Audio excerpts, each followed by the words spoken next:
Apel siaga dipimpin langsung oleh Kapolres Pekalongan AKBP Rahmat C. Yusuf. Dalam kegiatan ini, Kapolres melakukan pemeriksaan menyeluruh terhadap perlengkapan SAR yang dimiliki Polres Pekalongan. Perahu karet, anjing pelacak atau K9, hingga peralatan evakuasi disiagakan. Pengecekan meliputi beragam sarpras vital seperti ranmor roda 2 untuk medan sulit, perahu karet dan rompi pelampung untuk evakuasi banjir, peralatan dasar seperti cangkul dan helm SAR, serta tim khusus anjing K9 untuk mendukung pencarian korban. Pemeriksaan ini dilakukan untuk memastikan kesiapsiagaan dalam penanggulangan bencana, mengingat cuaca ekstrim yang mungkin terjadi. Total ada 126 personel yang disiagakan untuk menghadapi bencana. Wilayah Pantura seperti Kecamatan Wiradesa, Tirto, Karangdowo, dan Kedunguni rawan terjadi banjir rob dan banjir luapan sungai. Sedangkan di wilayah selatan, Kecamatan Petung Kriono, Paninggaran, Doro, Linggo Asri, serta Kandang Serang menjadi titik rawan longsor saat curah hujan tinggi. Kami menyiagakan kurang lebih 126 personil dan kita sudah terbitkan sprint dan juga dibagi dalam 2 peleton A dan B, di mana kami melaksanakan kegiatan siaga setiap harinya bila mana nanti ada bencana yang terjadi di wilayah Kabupaten Pekalongan ini, nanti tim akan bergerak merespon dalam hal penanggulangan bencana tersebut. Halo, selamat pagi saudara. Bertemu lagi dengan saya Ari Himawan di Sapa Nusantara. Dan hari ini selama 30 menit ke depan kita akan membahas bagaimana kesiapan Polri untuk menghadapi bencana alam yang bisa terjadi kapan saja. Dan hari ini kita akan berbincang dengan Kapolres Pekalongan AKBP Rahmat C. Yusuf SIK MSI yang sudah bergabung via Zoom. Bagaimana kesiapan Polri untuk menghadapi bencana alam yang bisa terjadi di Kabupaten Pekalongan. Nah, seperti yang kita tahu bahwa awal Desember lalu Polres Pekalongan sudah menggelar apel siaga Bayangkara. Sebenarnya apa yang mendasari apel siaga Bayangkara ini dilakukan oleh Polres Pekalongan? Kita langsung saja tanya ke Kapolres Pekalongan. Selamat pagi, Pak Rahmat. Selamat pagi, Mas Ari. Sehat, Pak Kapolres? Alhamdulillah sehat. Gimana Mas Ari, sehat ya? Alhamdulillah. Langsung saja nih Pak Kapolres. Kemarin Polres Pekalongan menggelar apel siaga Bayangkara. Nah, sebenarnya apa yang mendasari Polres Pekalongan ini menggelar apel siaga ini Pak Kapolres? Ya, terima kasih Mas Ari. Selamat pagi. Jadi dapat kami sampaikan kepada teman-teman semua bahwa kami dari Polres Pekalongan itu sudah menggelar apel siaga Bayangkara, di mana pelaksanaan apel ini merupakan salah satu bentuk kesiapsiagaan kami dalam menghadapi tanggap bencana di wilayah Kabupaten Pekalongan. Berdasarkan informasi BMKG, kita tahu bahwa wilayah Kabupaten Pekalongan ini merupakan salah satu wilayah yang terdampak terhadap cuaca ekstrim. Cuaca ekstrim yang diperkirakan di bulan Desember, Januari, dan Februari. Kami pun juga melaksanakan apel siaga Bayangkara sebagaimana juga perintah dari Bapak Kapolda Jawa Tengah bahwa seluruh wilayah Jawa Tengah harus siap siaga dalam hal tanggap bencana ini. Adapun pelaksanaan apel siaga Bayangkara ini telah kita lakukan tidak hanya di Polres Pekalongan, tapi hampir seluruh wilayah kabupaten di wilayah Jawa Tengah, dan kami juga sudah menyiagakan kurang lebih 126 personil untuk siap siaga dalam hal tanggap bencana ini. Demikian Mas Ari. Pak Kapolres, 126 personil yang sudah disiagakan di apel siaga Bayangkara. Sebenarnya fokus dari penanganan bencana apa yang sudah disiapkan dari Polres Pekalongan? Apa banjir, longsor, atau semua siaga bencana yang tadi saya sebutkan tadi, Pak Kapolres? Ya, untuk wilayah Kabupaten Pekalongan sendiri ada beberapa bencana yang perlu menjadi antisipasi kita bersama, yaitu salah satunya adalah bencana longsor dan juga untuk daerah perairan tentunya juga kita antisipasi bencana banjir. Untuk wilayah yang rawan bencana longsor ini diantaranya adalah Kecamatan Paninggaran, Petung, Kriono, kemudian Lebak Barang, dan juga di wilayah Kandang Serang. Sedangkan untuk wilayah bencana banjir atau ROB ini adalah di daerah utara, ya, di daerah Kecamatan Wonokerto, kemudian Wiradesa, dan juga di Sibalan. Nah, kami juga melihat bahwa potensi bencana ini yang terjadi di wilayah Kabupaten Pekalongan ini sudah memang menjadi rutin setiap tahunnya. Dan kita sama-sama berdoa semoga nanti di tahun 2025 dan menjelang 2026 ini tidak ada bencana yang terjadi di wilayah Kabupaten Pekalongan. Amin, amin. Semoga tidak ada bencana yang terjadi di Kabupaten Pekalongan. Pak Kapolres kemarin sempat mengecek sarpras dari anggota kayak perahu karet segala macam. Bagaimana kesiapan Polres Pekalongan sarana dan prasarana saat apel siaga Bayangkara kemarin? Ya, terima kasih Mas Hari. Kami dalam pelaksanaan apel siaga Bayangkara kemarin, kita juga mengecek sarana prasarana perlengkapan tanggap darurat bencana yang dimiliki oleh Polres Pekalongan. Di antaranya itu kita sudah menyiagakan perahu untuk daerah wilayah banjir, kemudian juga pelampung dan juga mesin perahu sendiri. Kemudian juga untuk di daerah yang rawan bencana longsor, kami sudah menyiagakan juga beberapa perlengkapan seperti untuk pemotongan pohon tumbang dan juga peralatan untuk pencarian korban, dan kami juga menyiagakan K9 anjing untuk pelacak untuk mencari evakuasi korban. Selain itu juga kami juga sudah menyiapkan kendaraan-kendaraan terkait dengan kebutuhan dalam hal tanggap darurat bencana ini, seperti juga kita menyiapkan kendaraan perlengkapan Inavis untuk mengecek korban jiwa yang tidak bisa diketahui identitasnya. Tentunya juga kami tidak bisa bekerja sendiri, Mas Ari. Kami juga sudah berkoordinasi dengan stakeholder terkait dengan penyiapan dapur lapangan dan tempat pengungsian juga. Wah, berarti sangat lengkap, ada sampai dapur lapangan juga. Polres Pekalongan menyiapkan sarana dan prasarana. Meskipun berharap nanti 2026 atau ini di tahun 2025 tidak ada bencana yang terjadi di Kabupaten Pekalongan. Dari 126 personil ini bagaimana pembagian tugasnya ini Pak Kapolres? Adapun dari 126 yang kami siagakan ini, Mas Ari, kami sudah membentuk 2 peleton siaga, di mana masing-masing peleton siaga ini terdiri dari peleton sabara sejumlah 31 personil. Ini kita maksimalkan untuk dalam rangka penanggulangan bencana dalam hal pencarian korban juga. Selain itu juga tentunya kepolisian sendiri di Polres Pekalongan kita menyiagakan juga untuk tim medis ataupun tim dokes berjumlah 4 personil di tiap peletonnya.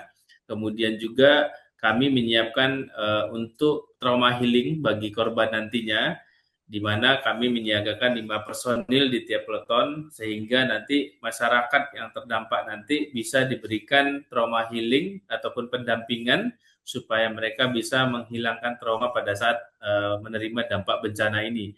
Oke, itu benar-benar sudah lengkap sekali apa yang dilakukan oleh Polres Pekalongan di bulan bencana Desember, Januari, dan Februari. Kita akan kembali lagi Pak Kapolres setelah jeda berikut ini, dan saudara kita akan kembali di Sapa Nusantara, tentunya masih di Kompas TV, independen terpercaya.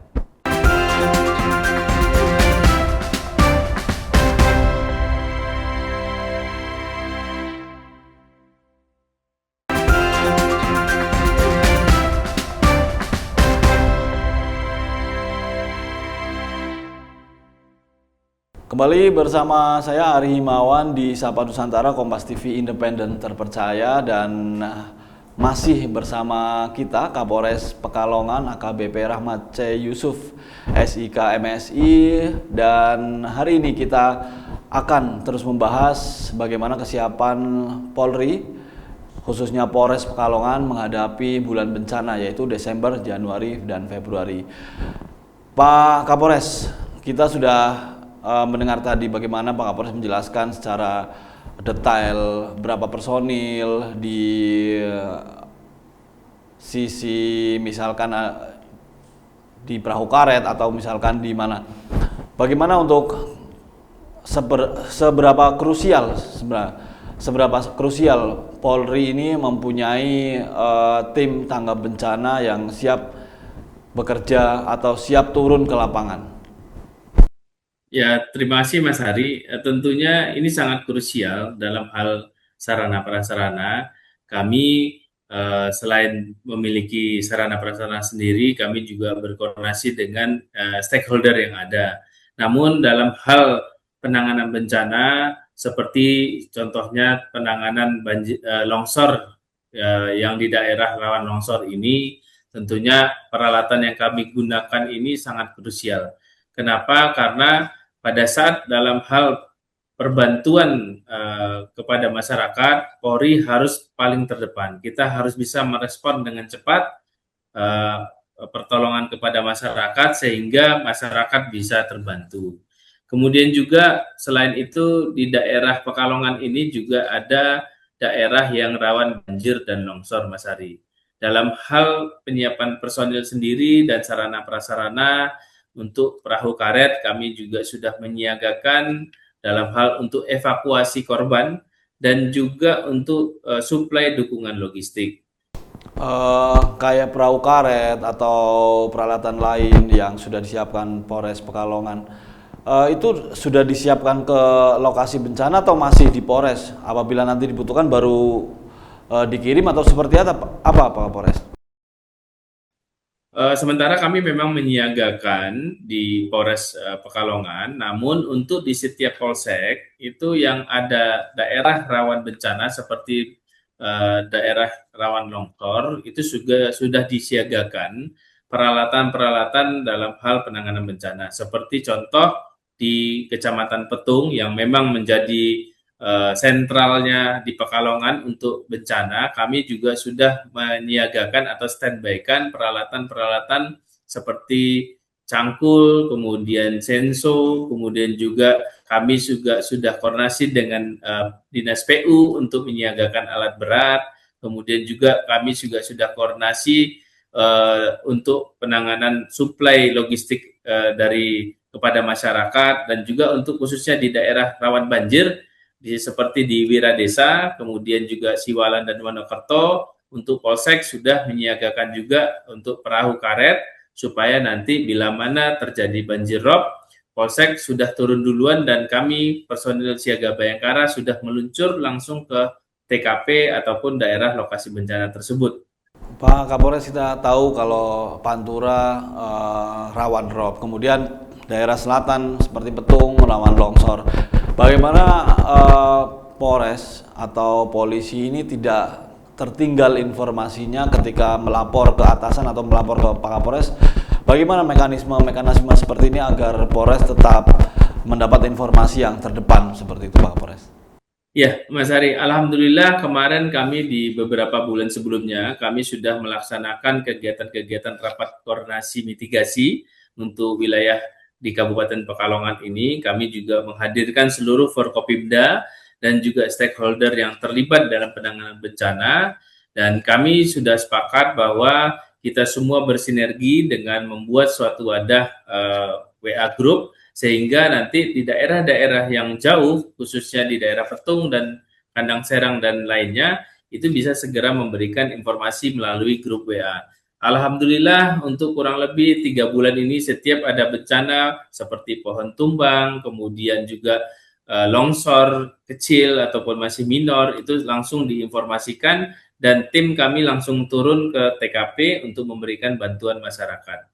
Dan alhamdulillah Alhamdulillah juga untuk di wilayah Kabupaten Pekalongan, seluruh stakeholder bersama-sama bahu-membahu untuk bisa mengatasi bencana yang ada di wilayah Kabupaten Pekalongan. Kami juga sudah melaksanakan kegiatan update perkembangan setiap waktu melalui pemeriksaan ataupun pengecekan informasi BMKG, Mas Hari. Karena memang sangat penting informasi-informasi BMKG ini supaya masyarakat kita bisa melakukan antisipasi dalam hal tanggap bencana ini. Karena memang kita sadarin bahwa wilayah selatan khususnya di daerah dataran tinggi ini curah hujannya sangat tinggi, Mas Hari. Daerah rawan bencana di mana memang untuk daerah-daerah rawan bencana ini kita sudah berikan himbauan dan sosialisasi kepada masyarakat untuk bisa lebih aware dan juga lebih prepare dalam hal tanggap bencana. Karena memang kita tahu bahwa bencana datang sewaktu-waktu tidak bisa diprediksi, Mas Hari. Alhamdulillah masyarakat mendukung apa yang sudah kita laksanakan di Kabupaten Pekalongan ini, Mas Ari. Oke, berarti masyarakat mendukung, semua stakeholder bersinergi, semoga tetap kedepannya tetap kompak begitu ya Pak Kapolresnya. Kita akan kembali Pak Kapolres setelah jeda berikut ini, bagaimana harapan Polri tentunya di bulan bencana. Namun kita jeda, saudara, kita akan lanjut lagi di Sapa Nusantara, tetap di Kompas TV, independen terpercaya.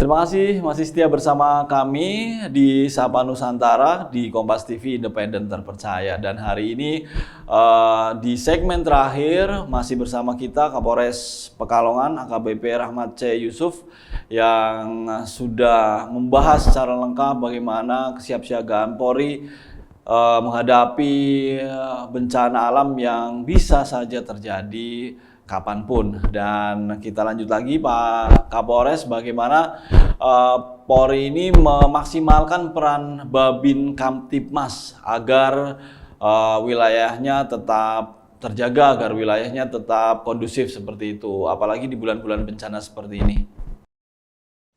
Ya, dari sejumlah 71 Babin Kamtibmas yang ada di wilayah Kabupaten Pekalongan, kami sudah memberikan pelatihan-pelatihan tanggap darurat kepada Babin Kamtibmas kami, tentunya dalam hal untuk membantu masyarakat bila mana nanti terjadi bencana. Selain itu juga para Babin Kamtibmas kami juga bersinergi dengan desa dan juga kecamatan yang ada di wilayahnya, khususnya di daerah dataran tinggi, di mana memang peranan dari kepala desa, kemudian juga Babin Kamtibmas, Babinsa, dan juga tokoh-tokoh masyarakat, dan juga stakeholder lainnya yang ada di wilayah kecamatan ataupun desa tersebut juga sudah melaksanakan mitigasi-mitigasi, dan juga tentunya selain itu kita juga sudah memberikan dukungan backup peralatan kepada para Babin Kamtibmas supaya nanti bisa langsung merespon dengan cepat. Seperti contoh Mas Ari, untuk Babin Kamtibmas ini alhamdulillah dengan sinerginya mereka di desa ataupun kecamatan, setiap ada kejadian mereka langsung merespon dan juga turun ke lapangan dan langsung berkoordinasi dengan para Kapolsek dan juga kami di Polres. Sehingga untuk percepatan penanganan bencana alam ini bisa segera ditindaklanjuti, Mas Hari. Sebenarnya ada target nggak dari Pak Kapolres? Harus berapa menit ketika ada kejadian Babin Kamtibmas sih lapor ke atasannya atau lapor ke Pak Kapolres begitu? Kami memang sudah menyampaikan kepada seluruh personil dan juga kepada masyarakat bahwa kepolisian ini memiliki pelayanan 110 Mas Hari. Jadi kami juga tidak hanya langsung menerima informasi dari Babin Kamtibmas, tapi kami juga menerima informasi dari masyarakat. Alhamdulillah dengan dibentuknya grup WA grup terkait dengan penanganan bencana, kita bisa langsung merespon dengan cepat. Untuk target waktu memang kami harus secepat mungkin turun ke TKP. Seperti contoh Mas Ari, bila mana mendapatkan informasi melalui 110 ataupun juga WA Group, kami langsung menyampaikan kepada para Kapolsek dan juga para Babin Kamtibmas terdekat untuk langsung turun ke TKP. Memang untuk jarak tempuh lokasi-lokasi rawan bencana ini cukup jauh, Mas Hari. Seperti contoh kalau dari Kajen itu ke Petung Kriono kan kurang lebih 1,5 jam. Makanya kita mengandalkan ujung tombak kita adalah para Babin Kamtibmas, karena Babin Kamtibmas melekat langsung ke desa-desanya sehingga mereka bisa langsung merespon dengan cepat. Berarti jelas nih pemirsa di rumah bahwa 110 tidak hanya untuk laporan kriminal atau arus lalu lintas, tapi juga bencana alam juga bisa masyarakat melaporkan ke 110 begitu Pak Kapolres ya. Lalu bagaimana strategi Polres Pekalongan untuk menghadapi bulan bencana ini Pak Kapolres? Ya, terima kasih Mas Hari. Jadi untuk langkah-langkah kami, tentunya kami sudah menyiapkan beberapa langkah-langkah strategis dalam hal penanggulangan bencana. Selain dengan koordinasi dengan stakeholder, kami juga sudah membuat beberapa tahapan dalam tanggap bencana ini, yaitu yang pertama adalah pada saat pra bencana, kami juga akan melaksanakan sosialisasi kepada masyarakat untuk pencegahan dan juga mengurangi risiko bencana.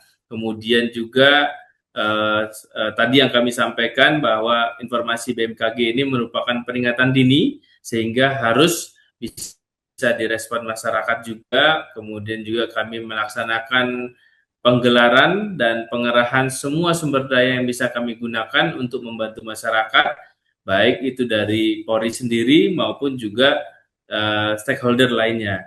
Kemudian juga dalam hal pra bencana kami menyiagakan personil, peralatan medis dan juga dukungan logistik. Kemudian juga pada tahap tanggap bencana sendiri kami tentunya harus bisa langsung turun ke lokasi bencana dalam hal perbantuan, pertolongan dan pencarian korban. Kemudian juga kami melaksanakan pengamanan di lokasi bencana dan juga kami menyediakan posko-posko pengungsian untuk korban-korban yang terdampak. Selain itu, kami juga menyediakan dapur lapangan untuk membantu masyarakat dalam hal asupan makanan sehingga bisa membantu masyarakat yang terdampak bencana. Kemudian juga kami juga berkoordinasi dengan pemerintah daerah terkait dengan pergeseran sumber daya yang dibutuhkan, seperti contoh ada misalnya di daerah bencana itu terdapat listrik padam, kami harus segera koordinasi dengan PLN untuk bisa membantu masyarakat dalam hal listrik dan juga terkait dengan air bersih, kami juga langsung berkoordinasi dengan PDAM. Sebagai informasi juga, Polres Pekalongan sudah bekerja sama dengan pemerintah daerah, TNI, dan juga beberapa organisasi kemasyarakatan dalam hal perbantuan penanganan bencana ini. Demikian, Mas Ari.